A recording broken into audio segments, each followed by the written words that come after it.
Hamas fired a barrage of rockets from Gaza that set off air raid sirens as far away as Tel Aviv for the first time in months on Sunday, in a show of resilience more than 7 months into Israel's massive air, sea, and ground offensive.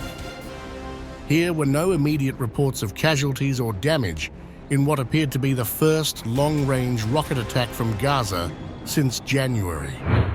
Palestinian militants have continued to sporadically fire rockets and mortar rounds at communities along the Gaza border since then.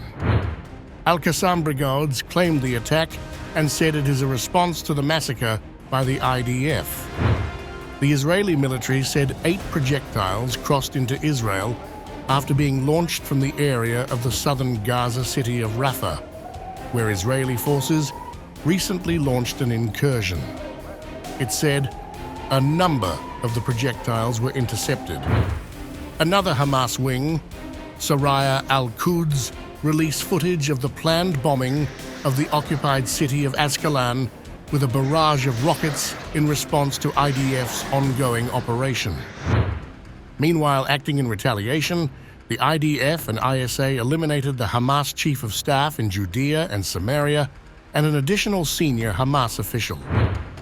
IAF aircraft in an IDF and ISA intelligence-based strike eliminated the terrorist Yassin Rabia, the commander of Hamas's leadership in Judea and Samaria, as well as Khaled Nagar, a senior official in Hamas's Judea and Samaria wing.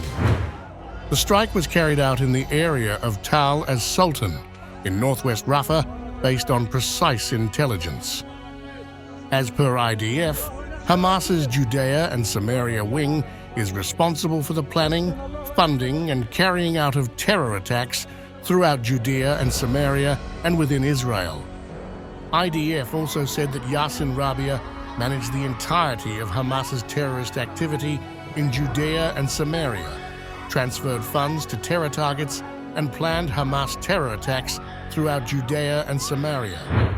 Palestinian health workers said this airstrikes killed at least 35 people and hit tents for displaced people in the southern Gaza city of Rafah, and numerous others were trapped in flaming debris.